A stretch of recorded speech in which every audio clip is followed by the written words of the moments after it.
Hi everybody, Matt with Copper Owl Coins, and if you remember, I had mentioned that I was going to be picking up a box of nickels and a box of pennies. I had a Boy Scout activity to participate in last night, so I didn't get all the way through the box of nickels, but here's the box. As you can see, it's empty. We have the results, so hang on tight. It was a good night with the Boy Scouts and a great night with the box of nickels. So I'm going to take you through a quick recap. So usually the first roll you get into, you never know quite what you're going to get into. You're hoping that it's going to be circulated coins, so you can find some older types. And this box certainly did not disappoint. As you can see, and I'm going to lead off with it, it's a 1936D Buffalo nickel. That was in the very first roll, so you can imagine my excitement once we got going. I was able to find two 1939 Philadelphia nickels. There was no DDO on these, and unfortunately they were Philadelphia. I was really kind of hoping they would be the D and find one of those really hard dates and mints to find. As you can see, I got one 1940. That was from Philadelphia. I got two 1941s from Philly. Why is there a gap there? Well, I'll show you why. There was silver in the box, too. That's a really nice thing to find when you're searching for those war nickels. They're 35% silver, and as you can see, the mint mark is not to the right of Monticello as they are in the 50s and 60s and in the 40s, but it is above Monticello the years that they made the silver war nickel. So this was a 1942 from San Francisco. Pretty excited when I found that one too. So a Buffalo and a silver war nickel in the same box. That was pretty exciting. To move on, we had four 1946s, three of them from Philadelphia, one from San Francisco. The one from San Francisco will be a new addition to my coin books. The 1947, we had two of those. Oh, there it is. 1947, we had two of those, one from Philly, one from San Francisco. We had two from 1948. The 48D, I have to double check, but I believe it was a semi-key date, so that was pretty exciting to find. The other one was from Philly. We'll move into the 50s, where we have a 1951 from Philly. That is also going to be a new addition to my book. The 1952s, we had two of those, both from Philly. The 1953s, there was three, one of them from Philly, two of them from 1953, of course 1953, but Denver minted. One of those will be an addition to my book because I don't have that one yet. I had a whole stack of the 1954s, four of those. Had a lot of things to check on these. There was two from Denver. Neither one had the RPM or the repunched mint mark on them.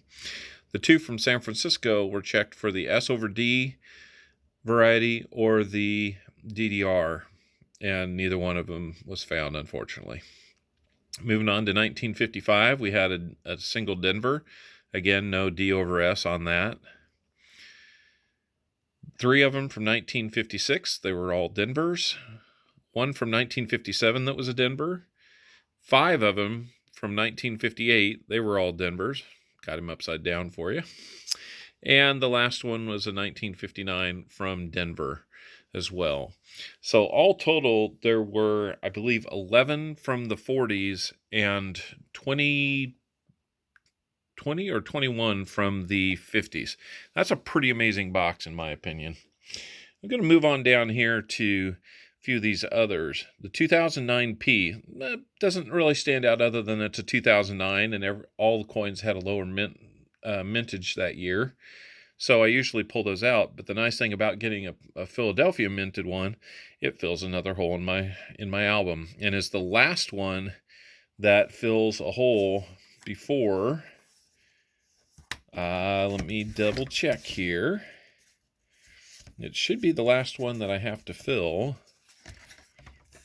before 1959. Well, let's see. Nope. All the way from 1960s to the current nickels. Now I have every single one of them accounted for. So the last one is a harder to find one from Philly minted in 1959. I was hoping that one would be a Philadelphia mint, but it wasn't. And so, as you can see, we're going to fill a couple of those holes, but it's starting to get down to where there's fewer holes all the time. So this has been kind of a good effort. Found a couple of really interesting toned ones. One's more modern. One's nothing too special about the date or mint on those, but it was interesting to see the toning on those. It looks like they probably spent either some time in the sun or possibly was some type of adhesive or chemical that was in contact with them to make that kind of toning. And the more of these I find, I'm probably gonna set those aside and see if there's a chance to make an interesting collection of toned nickels in the process. I'm going to move down here and move right to left instead of left to right on this one. So these are going to be updates in my coin book. A 2008D, a 1969S, and a 1975D.